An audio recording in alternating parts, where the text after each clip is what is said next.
James എന്ത് ചെയ്യുന്നു? James ഞാൻ പഠിക്കുവാ സാർ. എന്താ പഠിക്കുന്നത്? Corporate college of arts and സയൻസിൽ BA ഇംഗ്ലീഷ് ലിറ്ററേച്ചർ ചെയ്യുന്നു. BA ഇംഗ്ലീഷ് ലിറ്ററേച്ചർ പഠിക്കുകയാണ്. ഓക്കെ. അപ്പൊ ജെയിംസ് മിമിക്രി കാണിക്കും അല്ലേ? ഓക്കെ. ജെയിംസ് മിമിക്രി കാണിക്കും. ജെയിംസ് ഒരുപാട് ആർട്ടിസ്റ്റുകളെ കാണിക്കും. നിങ്ങളൊക്കെ തന്നെയാണ് അത് ജഡ്ജ് ചെയ്യാൻ പോകുന്നത്. ഓക്കെ. അതിനുമുമ്പ് ജെയിംസ് വീട്ടിൽ ആരൊക്കെയാണുള്ളത്? വീട്ടില് എന്റെ വല്യമ്മച്ചുണ്ട്, അമ്മച്ചുണ്ട്, പിന്നെ എന്റെ സഹോദരനുണ്ട്, ജ്യേഷ്ഠനുണ്ട്. ജ്യേഷ്ഠനുണ്ട് ഉണ്ട്, എല്ലാരും ഉണ്ട് സാർ. അവിടെ എല്ലാവരും. എന്താ പേര് പറഞ്ഞത്? എന്റെ പേര് ജെയിംസ്. ചേട്ടന്റെ? പീറ്റർ. പീറ്റർ നല്ല പേരാണ്. അല്ല സാർ, ഒരു പീറ്റർ ഉള്ളൂ. ജെയിംസിന്റെ അപ്പൊ ഓഡിഷനിലേക്ക് കിടക്കാം അല്ലേ? എന്തൊക്കെയാണ് ചെയ്യുന്നത് മെമ്പർ? ഞാൻ ആകെ 2 കോഴ്സേ ചെയ്യുന്നുള്ളൂ സാർ. ഞാൻ ആകെ ജയറാമേട്ടന്റെ പിന്നെ സിദ്ദിഖേട്ടന്റെ 2 എണ്ണേ ചെയ്യാൻ പറ്റുള്ളൂ. അപ്പൊ ഇവിടെ ഓഡിഷൻ വന്നാൽ അറിയാലോ, നമ്മുടെ മിമിക്രി കോമ്പറ്റീഷൻ 5 എണ്ണം മിനിമം വേണം. 5 എണ്ണം ചെയ്താൽ മാത്രമേ നമുക്ക് ശരിക്കും പറഞ്ഞാല് ഫുൾ ഓഡിഷനിൽ പങ്കെടുക്കാൻ പറ്റുള്ളൂ. ഇതൊരു ഓഡിഷന്റെ ലൈവ് രീതിയാണ്. എന്ത് ചെയ്യും ജെയിംസ്? ബാക്കി 3 ബാക്കി 3 എണ്ണത്തിനോ? 2 ഉള്ളൂ. 2 ഉള്ളൂ. 5 ബാക്കി 3 എണ്ണല്ലേ? അപ്പൊ 3 എണ്ണത്തില് ഞാൻ സാർ വേണേ പഠിക്കാം വേറെ ഏതെങ്കിലും. അല്ല, ഏതൊക്കെ ആയിരിക്കും പഠിക്കാൻ പോകുന്നത്? ഇന്നസെന്റ്, പിന്നെ പ്രേംകുമാർ, പിന്നെ വേറെ മോഹൻലാൽ ചെയ്തൂടെ? മോഹൻലാല് ഞാൻ അങ്ങനെ ചെയ്യാം, പക്ഷെ അത് പെർഫെക്റ്റ് അല്ല. അതുകൊണ്ട് അത് ശരിയാവില്ല. ഓക്കെ, ഞാൻ ചോദിക്കട്ടെ, നിങ്ങൾക്ക് ഒരു പെൺകുട്ടിയുമായിട്ട് പ്രണയമില്ലേ? സാർ ഇങ്ങനെ പേഴ്സണലായിട്ടാ? പേഴ്സണലായിട്ടാണോ? അല്ലെ എങ്ങനെയായിരിക്കും ഈ പ്രണയം? എങ്ങനെയാ, പേഴ്സണലായിട്ടാണോ അല്ല ടൈം പാസ് ആയിട്ടാണ്? അല്ല, ടൈം പാസ് ആയിട്ട് അങ്ങനൊന്നുമില്ല. എനിക്ക് അങ്ങനൊന്നുമില്ല. പേഴ്സണലായിട്ടുണ്ടോ? ഇല്ല, അങ്ങനെയൊന്നുമില്ല സാർ. ടൈം പാസ് ആയിട്ട് ഇല്ല, അങ്ങനെയില്ല. പിന്നെ എന്തിനാ കണ്ടായിട്ട് ചോദിച്ചത്? അല്ല, എനിക്ക് അങ്ങനെ ഇല്ലാന്ന് പറയാൻ വേണ്ടിട്ടാ. ഉറപ്പല്ലേ? മോനെ, ഇവിടെ തമാശയായിട്ട് പറഞ്ഞതാ, ധൈര്യമായിട്ടിരുന്നു. നമ്മുടെ സ്വന്തം അനിയനാ. മിമിക്രി കാണിക്കണ്ടേ? അതിലേക്ക് കിടക്കട്ടെ. മിമിക്രി ഏതാ? ഞാൻ ആദ്യം ഇനി ഒരു കാര്യം പറഞ്ഞോട്ടെ. നമ്മളിപ്പോ കണ്ടത് ശരിക്കും ഇദ്ദേഹത്തിന്റെ ഒരു വളരെ രസകരമായിട്ടുള്ള സ്റ്റാൻഡപ്പ് കോമഡിയാണ്. ഗംഭീര സൗണ്ടിന് ഉടമയാണ്. 2 ആർട്ടിസ്റ്റ് മാത്രമേ കാണിക്കുള്ളൂ. നേരത്തെ പറഞ്ഞ പോലെ ജയറാമും സിദ്ദീഖും അല്ലെ? നമുക്കത് 2 കാണാം. ഓക്കെ. ജയറാമേട്ടന്റെ യാത്രക്കാരുടെ ശ്രദ്ധയ്ക്ക് എന്ന് പറയുന്ന സിനിമയില് ഒരു സെന്റി ഡയലോഗ്. ജ്യോതി പ്ലീസ്, എന്നെ കുറ്റപ്പെടുത്തരുത്. ഇത് ഞാനൊന്നും മറച്ചു വെക്കുന്നില്ല. ജ്യോതിയുടെ അഭാവത്തിലാണ് ഞാൻ ആ നഷ്ടപ്പെടലിന്റെ ആഴവും വ്യാപ്തിയും തിരിച്ചറിയുന്നത്. എനിക്ക് ഭ്രാന്ത് പിടിച്ചെന്നെ പറയാം. ഞാൻ ഉറങ്ങിയിട്ടില്ലതുവരെ ബോസുമായി വഴക്കിട്ടു, ഓഫീസിൽ പോവാൻ മനസ്സില്ലാണ്ടായി. ഇതിൽ കൂടുതൽ വിശദീകരിക്കാൻ എനിക്ക് കഴിയില്ല ജ്യോതി. പക്ഷെ ഒന്ന് ഞാൻ പറയാം, ജ്യോതിയുടെ വിവാഹം നടക്കാതിരുന്നെങ്കിൽ എന്ന് ഞാൻ ആഗ്രഹിച്ചിരുന്നു, പ്രാർത്ഥിച്ചിരുന്നു. ഇടയ്ക്കൊക്കെ കറക്റ്റ് സാധനം വന്നു, ഇടയ്ക്കൊക്കെ പെർഫെക്റ്റ് സാധനം വന്നു. അടുത്ത സിദ്ദീഖ് ഏത് സിനിമയാ നമ്മുടെ? ആൻമരിയ കലിപ്പിലാണെന്ന് പറഞ്ഞ സിനിമ. ഓക്കെ. അദ്ദേഹത്തിന് ഇത്തവണ ഒരുപാട് അവാർഡുകൾ കിട്ടുന്നതാണ് സിനിമയിൽ. സാർ സെന്റിമെന്റലാ സാർ.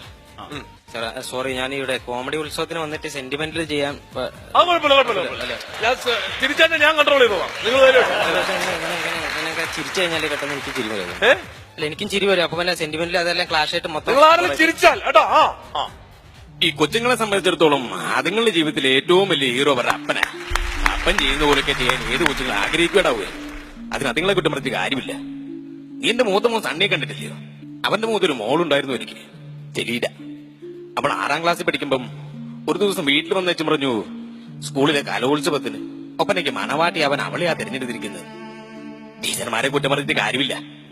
കൊച്ചിനെ കാണാൻ നല്ല ജയിലായിരുന്നേ. അവള് തള്ളയെ പോലെയാ. അപ്പൊ ഈ മണവാട്ടിയുടെ ഉടുപ്പിനും ചെലവിനും ഒക്കെ ആയിട്ട് ഒരു 200-300 രൂപ വേണമെന്ന് പറഞ്ഞു. ഞാൻ എടുത്ത വായ പറഞ്ഞു, കാജലമില്ലാത്ത മണവാട്ടി ആവുന്ന ആയാ മതി എന്ന് പറഞ്ഞു. കൊച്ചു വാശി പിടിച്ച് കുറെ കരഞ്ഞു. അവള് നല്ല ആപത് പറഞ്ഞു. ആ കൊച്ചൊരു ആഗ്രഹിച്ചതല്ലേ, നിങ്ങൾക്കൊരു 300 രൂപ കൊടുത്തൂടെ? ഞാൻ അന്ന് ഇറക്കീസാ. ഞാൻ കേട്ടില്ല. അവസാനം കലോത്സവത്തിന്റെ അന്ന് അവള് കയറി വെച്ച് സ്കൂളിൽ പോയില്ല. അവരെല്ലാരും കൂടെ അമ്മ വീട്ടിലേക്ക് പോവുകയും ചെയ്തു. പോകുന്ന നോക്കില്ല, ഓട്ടോയിൽ ഒരു പ്രൈവറ്റ് ബസ് വന്ന് ഇടിച്ചു. ഒരു ദിവസം ബോധമില്ലാതെ എന്റെ കൊച്ചു ഐസിയു കിടന്നു.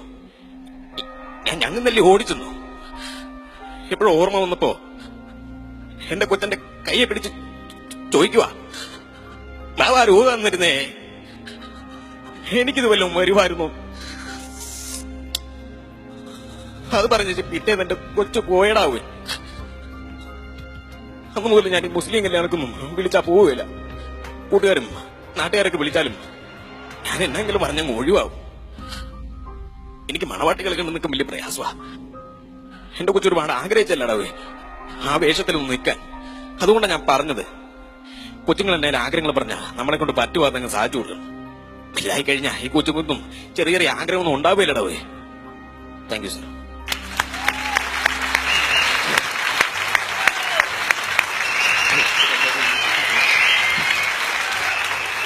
ഇത്രയും നേരം നമ്മൾ കണ്ട ജെയിംസിന്റെ പെർഫോമൻസ്.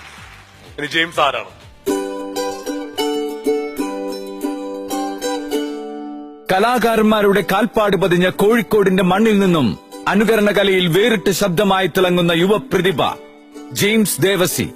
സ്കൂൾ തലത്തിൽ നിന്നും തുടങ്ങിയ മിമിക്രിയിൽ ജെയിംസിന് ഇപ്പോഴും പ്രോത്സാഹനങ്ങളുമായി കൂടെയുള്ളത് കുടുംബാംഗങ്ങളും സുഹൃത്തുക്കളും.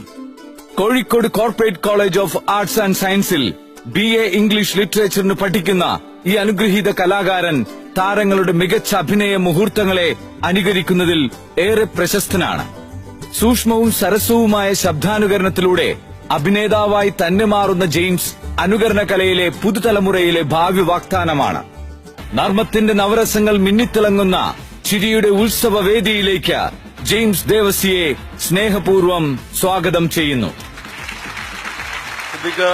ഇതേപോലെ തന്നെ വളരെ രസകരമായിട്ട് ചെയ്ത ഒരു സീക്വൻസ് മറ്റൊരു സിനിമയില് ദൃശ്യത്തില് സംഭവിച്ച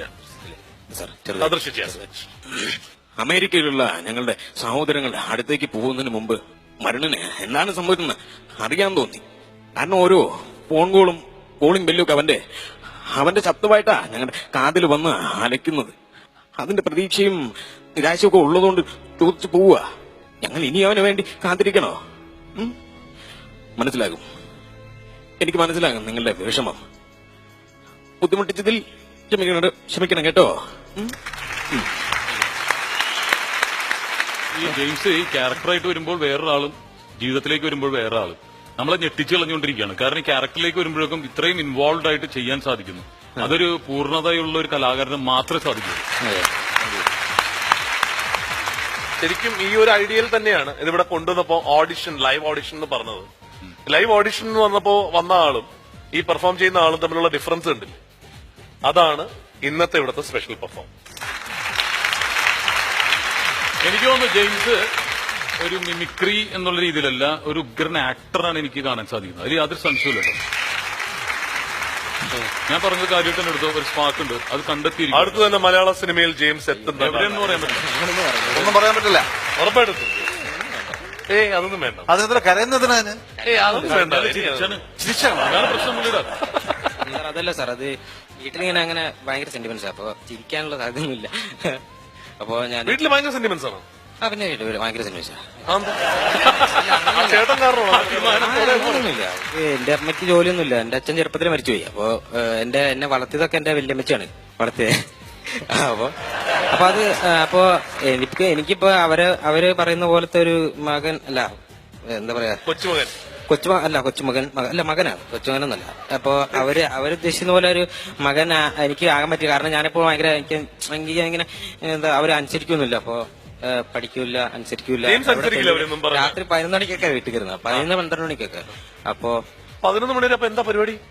11 മണി എന്ന് പറയുമ്പോ ഞാൻ വർക്ക് ചെയ്തിട്ടുണ്ടായിരുന്നു ഒരു കഫേല. അപ്പൊ ഞങ്ങള് ഭയങ്കര സുഹൃത്തുക്കളാണ്. അപ്പൊ പുള്ളിക്കാരൻ അടിപൊളി ചങ്ങയാ. ഒന്നും ചെയ്യരുത് വെറുതെ പാവാണ് ഒന്നും ചെയ്യരുത്. പിന്നെ ഒരു ഉമ്മ നോട്ടെ. പല രീതിയിൽ ചിരിപ്പിച്ച് എന്റെ കരയിപ്പിച്ചെങ്കിൽ പെട്ടെന്ന് നമുക്ക് അരച്ചിട്ട് പെട്ടെന്ന് ചിരി വരും. എന്താണ് ഇതെന്ന് മനസ്സിലാവുള്ളൂ എനിക്ക്. ഇങ്ങനെ കാണുമ്പോൾ അറിയാം.